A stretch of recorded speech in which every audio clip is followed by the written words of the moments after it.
Hello everybody, welcome you back to my channel.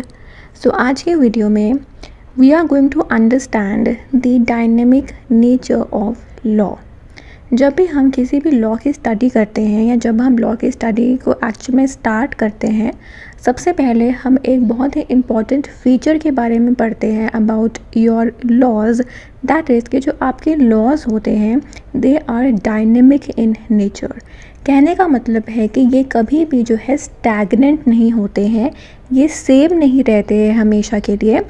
Time to time depending upon your situations and your circumstances, आपकी society की needs के हिसाब से, आपकी society की डेवलपमेंट के हिसाब से जो आपकी लॉज की रिक्वायरमेंट है वो भी चेंज होती रहती है।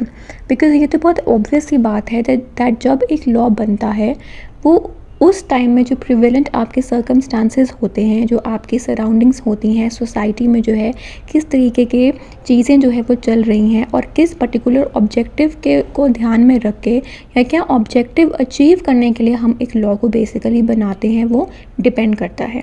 लेकिन टाइम टू टाइम क्या होता है कि जो सोसाइटी है उसमें बहुत ज़्यादा चेंजेस आते हैं, बहुत सारे ऐसे फैक्टर्स हैं जो चेंज होते रहते हैं। दैट इज़ वाई जो हमारी लॉ की रिक्वायरमेंट है, जो हमारी लीगल प्रोविजंस हैं, लीगल प्रिंसिपल्स हैं, उनमें भी चेंजेस की रिक्वायरमेंट जो है वो होती है।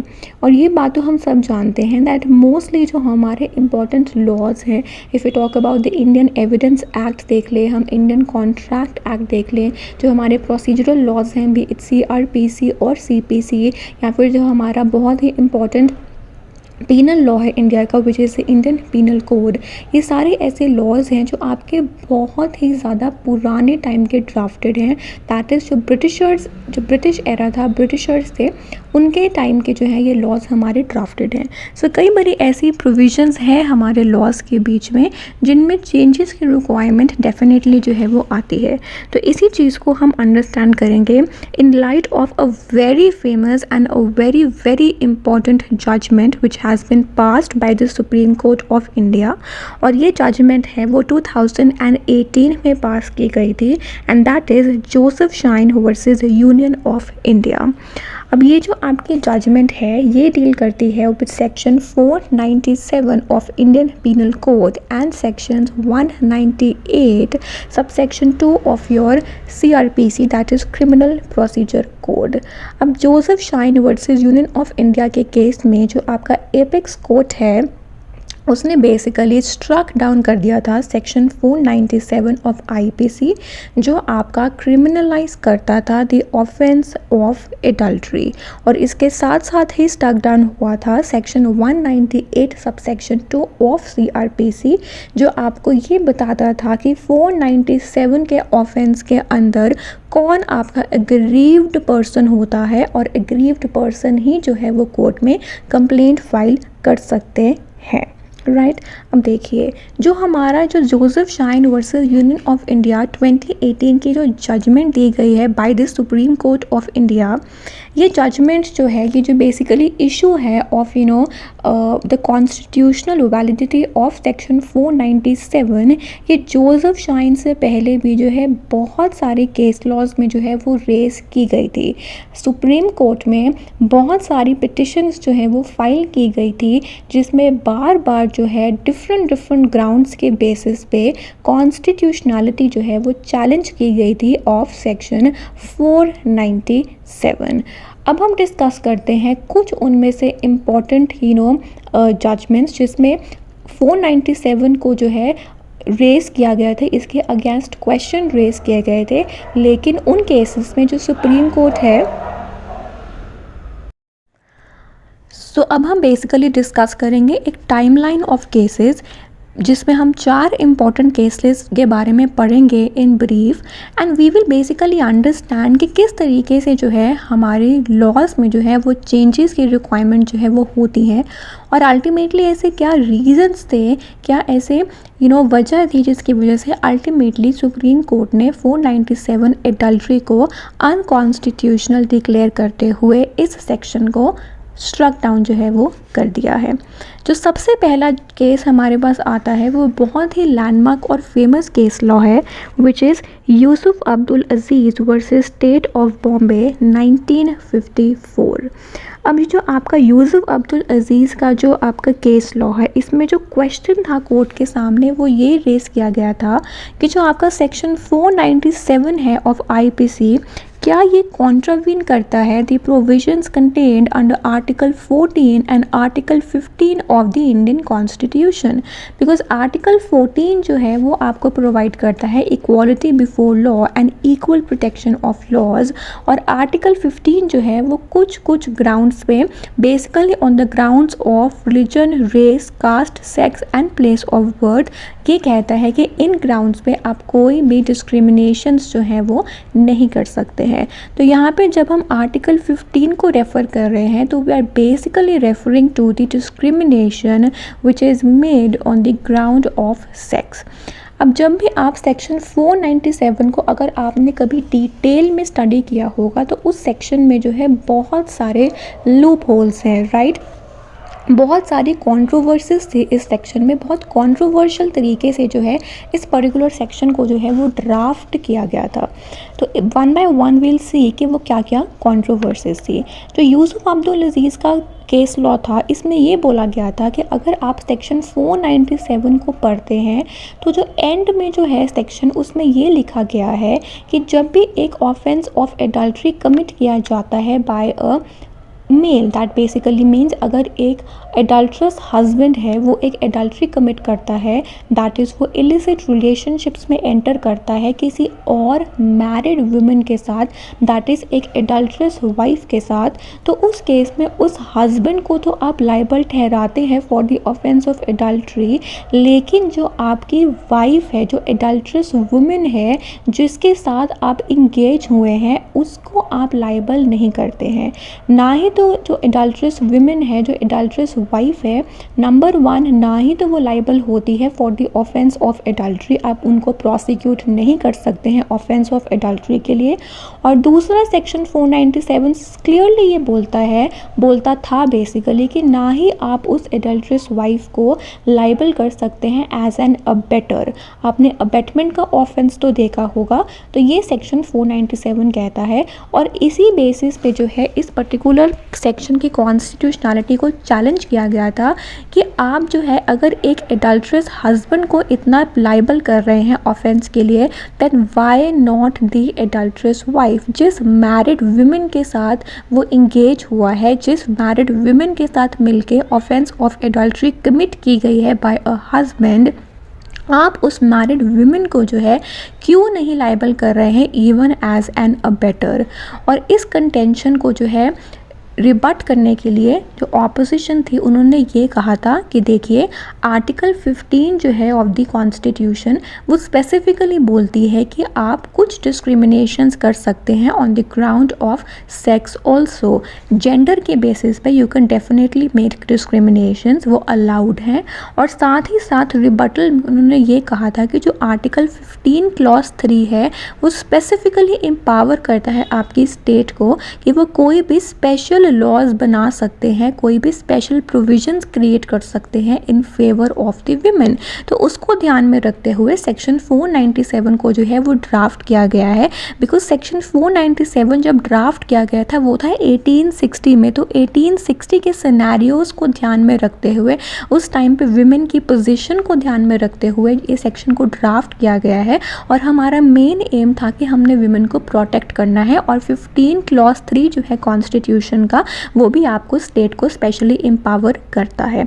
लेकिन इस चीज़ में कंटेंशन में दोबारा से जो है इस पर्टिकुलर सेक्शन को जो है कॉन्ट्राडिक्ट करने के लिए ये बोला गया है कि चलो मानते हैं कि आर्टिकल 15 क्लॉज 3 में स्टेट के पास स्पेशल पावर है कि वो स्पेशल प्रोविजंस बना सकती है, बट क्या ये स्पेशल प्रोविजंस बनाने का मतलब ये है कि आप वुमेन को जो है आप लाइसेंस दे दीजिए उनको कि वो इस ऑफेंस को अबेट कर सकते हैं। कहने का मतलब है कि अगर आपने वुमेन को लाइबल नहीं ठहराया even as an abettor, that basically means that you are giving a licence to each and every married women कि वो अबेट कर सकती हैं इस पर्टिकुलर ऑफेंस को। क्या इसका मतलब ये है? लेकिन अल्टीमेटली इस केस में सुप्रीम कोर्ट ने अपहेल्ड किया था द वैलिडिटी ऑफ सेक्शन 497 के ऑफ आईपीसी, और कोर्ट ने ये कहा था कि नहीं, ऐसा कुछ नहीं है, आपकी कंटेंशंस रिजेक्ट हो जाती हैं। और कोर्ट ने ये बोला था कि जो 497 की जो फ्रेमिंग की गई है, जो इस सेक्शन की ड्राफ्टिंग की गई है, वो 15 क्लॉज 3 जो है आर्टिकल, उसके विद इन डेफिनेटली फॉल करता है। दैट इज़ वाई ये आपका कॉन्ट्राडिक्ट नहीं कर रहा है किसी भी प्रोविजंस को, and this section was held to be constitutionally valid।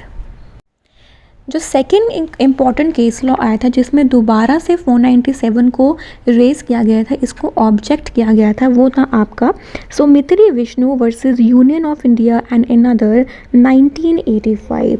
अब इस पर्टिकुलर केस लॉ में जो है बहुत इंटरेस्टिंग क्वेश्चंस जो हैं वो कोर्ट के सामने रेज जो है वो किए गए थे। तो बेसिक क्वेश्चन ये था कि इस केस में भी जो है आर्टिकल 32 को यूज़ करके एक पिटिशन फाइल की गई थी before the supreme court of India, जिसमें चैलेंज की गई थी the constitutionality of section 497 IPC. हमने इस पर्टिकुलर केस में जो ग्राउंड्स रेज किए गए थे उनको ध्यान से समझने की कोशिश करिए। सबसे पहला ग्राउंड ये था कि अगर आप सेक्शन 497 को पढ़ते हैं और अगर आप बेसिकली सेक्शन 198 सब सेक्शन 2 पढ़ते हैं सीआरपीसी का, 198 जो है सेक्शन सीआरपीसी का स्पेसिफिकली ये बोलता है कि जब एक ऑफेंस ऑफ एडल्ट्री कमिट होता है तो उस केस में एग्रीव्ड पार्टी कौन है? एग्रीव्ड पार्टी बनता है the husband of the adulteress wife. कहने का मतलब है कि देखिए, जब भी ऑफेंस ऑफ एडल्ट्री है ना, उसमें 4 पार्टीज इन्वॉल्व होती हैं, 2 कपल्स होते हैं, राइट, हस्बैंड वाइफ ए और हस्बैंड वाइफ बी, ठीक है। अब इस केस में जो ए कपल का हस्बैंड है, जब वो बी कपल की वाइफ के साथ इलिसिट रिलेशनशिप में एंटर होते हैं तो तब बेसिकली कमिट होता है ऑफेंस के ऑफ एडल्ट्री। और 198 सीआरपीसी ये कहता है कि इस पर्टिकुलर केस में एग्रीव्ड पार्टी कौन है? एग्रीव्ड पार्टी है जो बी कपल का हस्बैंड है, ठीक है। जो आपकी एडल्ट्रेस वाइफ का जो हस्बैंड है वो एग्रीव्ड पार्टी होता है। कहने का मतलब जो एडल्ट्रेस वाइफ का हस्बैंड है वो उसके पास ही राइट होता है प्रोसिक्यूट करने का, किसको? एडल्ट्रेस हस्बैंड को। तो सबसे पहला क्वेश्चन ये रेज किया गया था that why only the right has been given to the adulteress wife husband. जो एडल्ट्रेस वाइफ है सिर्फ उसके हस्बैंड के पास राइट है, वो प्रोसिक्यूशन इनिशिएट कर सकते हैं। दूसरी तरफ अगर हम देखें, जो एडल्ट्रेस हस्बैंड है उन्होंने भी तो किया है ना, उनकी वाइफ को क्यों हम राइट नहीं दे रहे हैं प्रोसिक्यूशन स्टार्ट करने का? नेक्स्ट जो इसमें क्वेश्चन रेज किया गया था, जो कंटेंशन रेज किया गया था, वो ये था कि सेक्शन 497 इस सिनेरियो की बात करता है जब एक हस्बैंड जो है वो इलिसिट रिलेशनशिप्स में एंटर करता है विद अनदर मैरिड वुमन। कहने का मतलब है कि जो आपकी वुमेन है वो इस केस में मैरिड होनी चाहिए, जो हस्बैंड है उसको पता होना चाहिए कि वो लॉफुली वेडेड वाइफ है किसी और पर्सन की, विच बेसिकली मीन्स कि सेक्शन 497 जो है वो कम्प्लीटली साइलेंट है उन केसेस में, उन के बारे में कि अगर एक मैरिड हस्बैंड जो है वो किसी अनमैरिड वुमेन के साथ या फिर किसी डिवोर्सी के साथ जो है इलिसिट रिलेशनशिप्स में एंटर करता है तो क्या तब वो एडल्ट्री का ऑफेंस कॉन्स्टिट्यूट नहीं करेगा? कि इसका कहने का मतलब ये है कि एक मैरिड हस्बैंड जो है वो अनमैरिड वुमेन के साथ इलिसिट रिलेशनशिप्स में, एक्स्ट्रा मैरिटल रिलेशनशिप्स में जो है वो एंटर कर सकता है, तब वो एडल्ट्री नहीं बनेगा, राइट। सो इस पर्टिकुलर केस में ये बोला गया था कि जो आपका सेक्शन 497 है ये कम्प्लीटली जो है जेंडर डिस्क्रिमिनेशन के ऊपर जो है वो कम्प्लीटली बेस्ड है। इसमें जो एडल्ट्रेस हस्बैंड की वाइफ है ना तो उसके पास राइट है प्रोसिक्यूट करने का, जो आपके पास एडल्ट्रेस वाइफ है ना आप उसको प्रोसिक्यूट कर सकते हैं ना आप उसको लाइबल ठहरा सकते हैं एज एन अबेटर। तो ये टोटली जो है डिस्क्रिमिनेटरी सेक्शन है और साथ ही साथ जो है इसमें सिर्फ और सिर्फ मेल शॉविनिज्म है, इसमें सिर्फ और सिर्फ मेल डोमिनेंस जो है वो ही नज़र आ रहा है कि हस्बैंड जो है वो कुछ भी कर सकता है, ठीक है। वो एक अनमैरिड वुमेन के साथ तो एक्स्ट्रा मैरिटल अफेयर्स जो है, रिलेशनशिप्स जो है वो आराम से बिल्ड कर सकते हैं but not with a married women, ठीक है। और इस केस में ये भी बोला गया था कि अगर आप on the face of it देखेंगे ना तो सेक्शन 497 आपको लगेगा कि it is for the benefit of the women, कि हम हर तरीके से जो है एक वुमेन को प्रोटेक्ट करने की कोशिश कर रहे हैं। हमें ये लगता है कि देखिए 1860 में ये लॉ बना था, उस टाइम वुमेन की पोजीशन जो है बहुत ज़्यादा अच्छी नहीं थी हमारी सोसाइटी में, राइट। वुमेन जो है देखिए ना तो इतनी एजुकेटेड होती थी, ठीक है, ना ही तो वो इतनी अवेयर होती थी अपने राइट्स के बारे में, अपने हक के के बारे में, ठीक है, और ना ही जो उनको कुछ ज़्यादा नॉलेज होता था।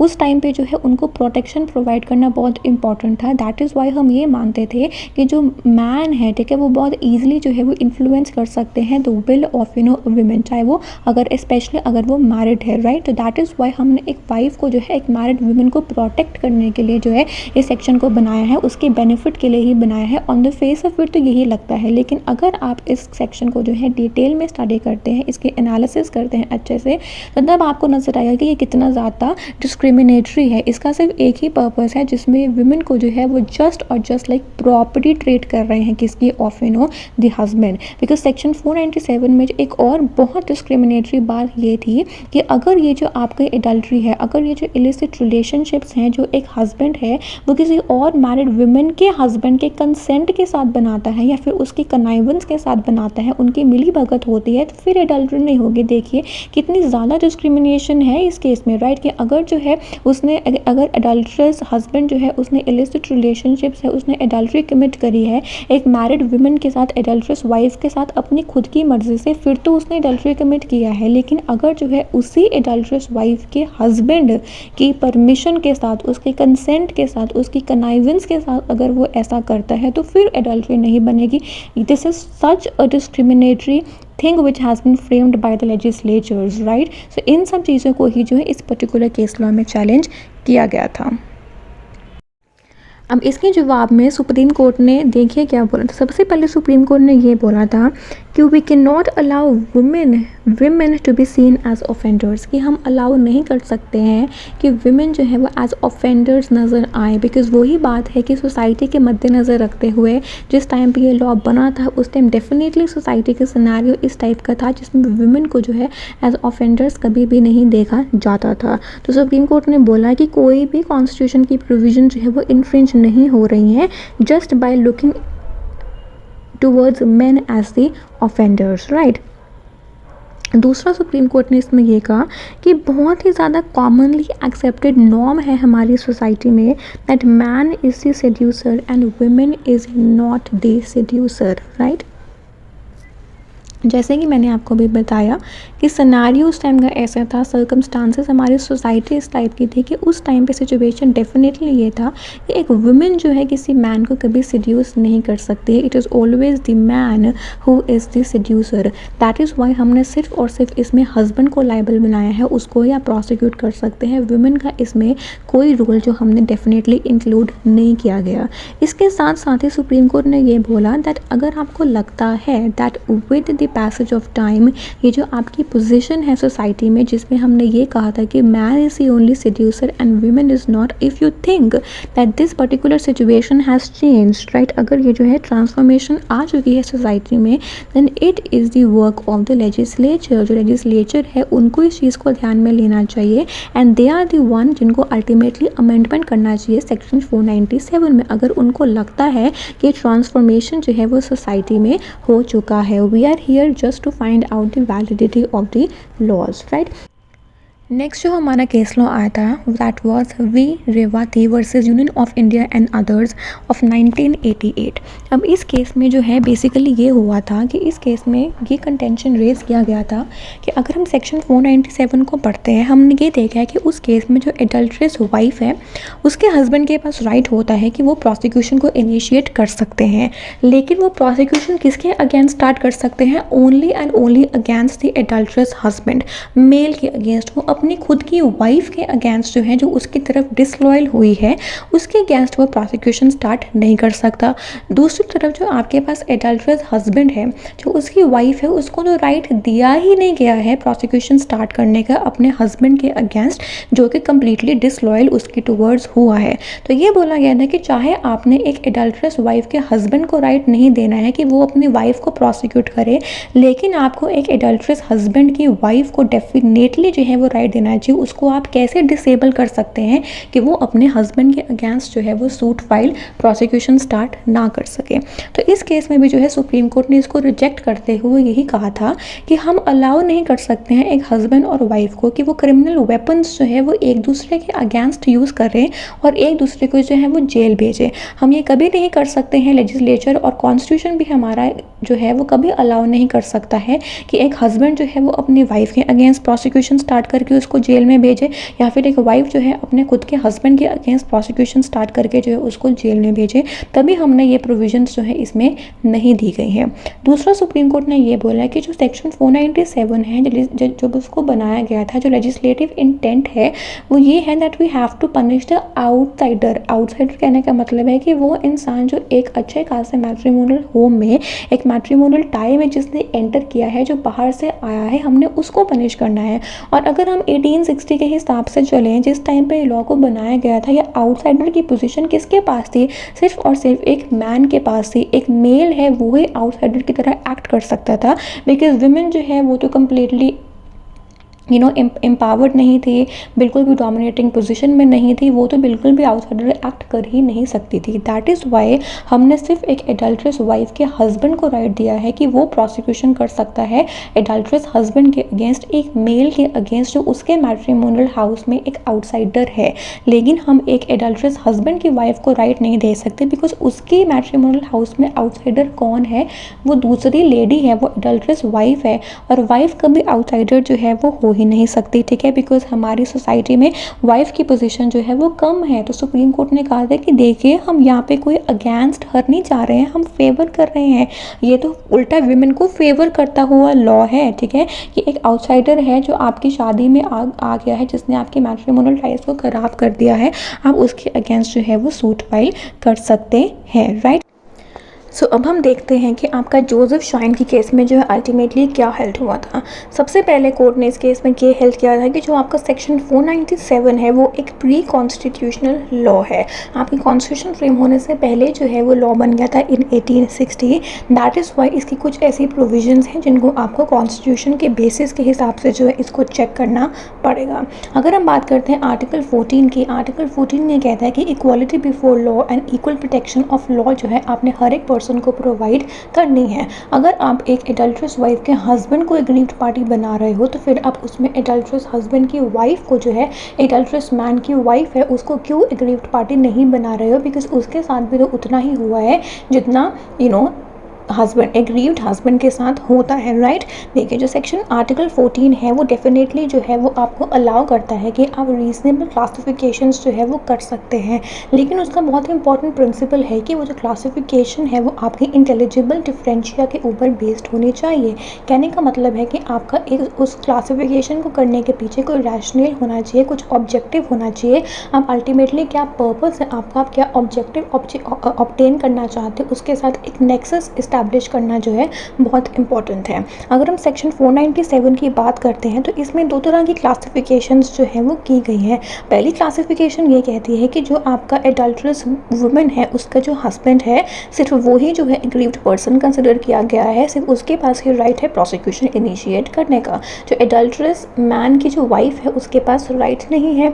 दूसरा, उसने ये बोला कि दूसरी क्लासिफिकेशन ये है कि जो आपके पास एडल्ट्रस मैन है सिर्फ वो ही प्रोसिक्यूट हो सकते हैं, वो ही लाइबल हो सकते हैं एडल्ट्री के लिए। जो एडल्ट्रस वुमेन है जिसके साथ आप इंडल्ज हुए हैं उसको आप एडल्ट्री के लिए लाइबल नहीं कर सकते, ना ही आप उसको लाइबल कर सकते हैं एज एन अबेटर। अगर आप ये क्लासिफिकेशंस प्रोवाइड कर रहे हैं तो इसका बेसिकली रैशनल क्या है? कोई रैशनल नहीं है, बिकॉज जब ये क्लासिफिकेशंस बनी थी, जो आपका हिस्टोरिकल कॉन्सेप्ट था 1860 में जब आईपीसी इनैक्ट हुआ था, उस टाइम वुमेन की पोजीशन जो है वो टोटली अलग थी, राइट। वुमेन के पास कोई इंडिपेंडेंट राइट्स नहीं होते थे, वो अपने हस्बैंड के ऊपर डिपेंडेंट होती थी, वो अपने हस्बैंड की प्रॉपर्टी कंसिडर की जाती थी जैसे एज इफ उनको चुराया गया है, राइट। दैट इज़ वाई जो है एडल्ट्री जो है वो एक हस्बैंड के ऊपर ट्रीट किया जाता है कि हस्बैंड के साथ बहुत गलत हुआ है, उसको बहुत ज़्यादा इंजरी हुई है, दैट इज़ वाई उसकी एज इफ उसकी प्रॉपर्टी जो है उसकी थेफ्ट हो गई है, चोरी हो गई है, दैट इज़ वाई सिर्फ उसको ही एग्रीव्ड पर्सन बनाया गया।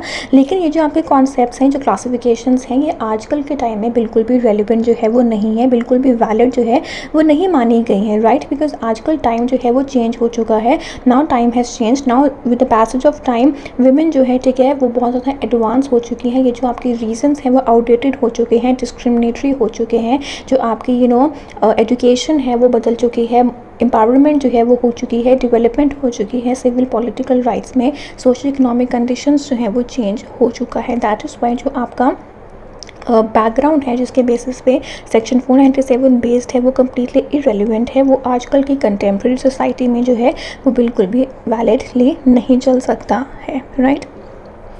दूसरी चीज़ में ये बोली गई थी कि अगर आप पुराने कॉन्सेप्ट के साथ चलते हो कि man can be the only seducer, women जो है वो ऑफेंडर नहीं हो सकती है, ये सब कुछ बिल्कुल गलत है। बिकॉज आजकल के टाइम में अगर हम तो कंसल्टिंग एडल्ट्स की बात करें, एडल्ट्स जो है ठीक है वो किसी भी कॉन्सेंजुअल सेक्सुअल रिलेशनशिप में जो है वो डेफिनेटली एंटर कर सकते हैं। आप ये नहीं कह सकते हैं कि सिर्फ मैन ने ही सेड्यूस किया है, वुमेन जो है वो बिल्कुल ऑफेंड नहीं कर सकती। आजकल के टाइम में ऐसे सिचुएशंस जो है वो बिल्कुल भी अप्लाई जो है वो नहीं होती है, राइट। बिकॉज पुराना टाइम ऐसा था जिसमें वाइव्स जो है they were totally invisible towards law, ठीक है। लॉ जो है उनको वाइव्स आज तक नज़र ही नहीं आती थी, they always use to live in the shadows of their husbands. लेकिन ये टाइम जो है वो बेसिकली जा चुका है, लेकिन अब ये जो कॉन्सेप्ट्स हैं ये बिल्कुल भी अप्लाई जो है वो नहीं करते हैं, ये बोला गया था in this particular section, right. So ultimately जो है वो कोर्ट ने ये हेल्ड किया था that section 497 is struck down because वो अनकॉन्स्टिट्यूशनल है, वो वायलेट करता है article 14, article 15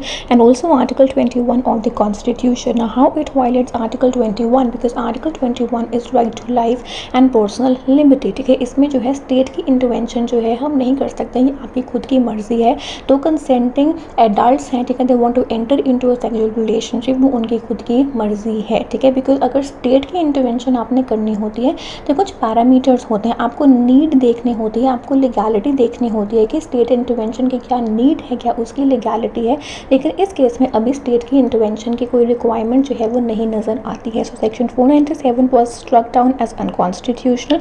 section 198 of subsection 2 of the RPC was also held to be unconstitutional, but only to the extent to which it was applicable to the offense of adultery and not beyond that. So this was all about the Joseph Shine. So you have seen that how the society has basically changed, किस तरीके से जो है law में changes आए हैं। जो पहले लॉ हमें इम्पोर्टेंट लगता था कि हाँ ये होना चाहिए, taking to consideration the old scenario, लेकिन later on with the passage of time कैसे वो लॉ जो है चेंज हुआ है, उसकी रिक्वायरमेंट्स जो है वो चेंज हो गई थी। लेकिन एक चीज़ इसमें याद रखनी है कि एडल्ट्री जो है वो अभी भी अवेलेबल है as a ground for obtaining divorce, right. जो आपकी क्रिमिनल प्रोसिक्यूशन है वो ख़त्म हो चुकी है, लेकिन जो आपके पास सिविल रेमेडी है इसके ग्राउंड के ऊपर आप डिवोर्स जो है डेफिनेटली ऑब्टेन कर सकते हैं, चाहे वो मेल है चाहे वो फीमेल है, ठीक है। अगर आपके हस्बैंड या फिर आपकी वाइफ जो है वो एडल्ट्री कमिट करते हैं, वो सेक्सुअल रिलेशनशिप्स में एंटर करते हैं outside their marriage, then it becomes a ground for obtaining divorce, right. ये ग्राउंड जो है आपके पास पर्सनल लॉज में अवेलेबल है, मुस्लिम पर्सनल लॉ में अवेलेबल है, हिंदू मैरिज एक्ट सेक्शन 13 में जो है ये चीज़ भी गिवन है। इसके साथ साथ जो आपका इंडियन डिवोर्स एक्ट है उसमें भी एडल्ट्री अवेलेबल है as a ground for obtaining divorce, right. So this was all about the judgement of Joseph Shine. So basically we understood that how with the change in the society there is definitely a change in the laws also. जो laws आपके पुराने drafted हैं वो उस time के हिसाब से थे, लेकिन कैसे जैसे जैसे सिचुएशन चेंज हुई, सोसाइटी चेंज हुई, सर्कमस्टांसिस चेंज हुए, वैसे वैसे ही आपका लॉ भी जो है वो साथ साथ में चेंज होता रहता है। So that's it for this video. I hope you liked it, you enjoyed it, and if you have any kind of doubts you can definitely ask in the comment below, and also share this video if you liked it, subscribe to my channel, hit the bell notification, and also follow me on my Instagram. Thanks for watching.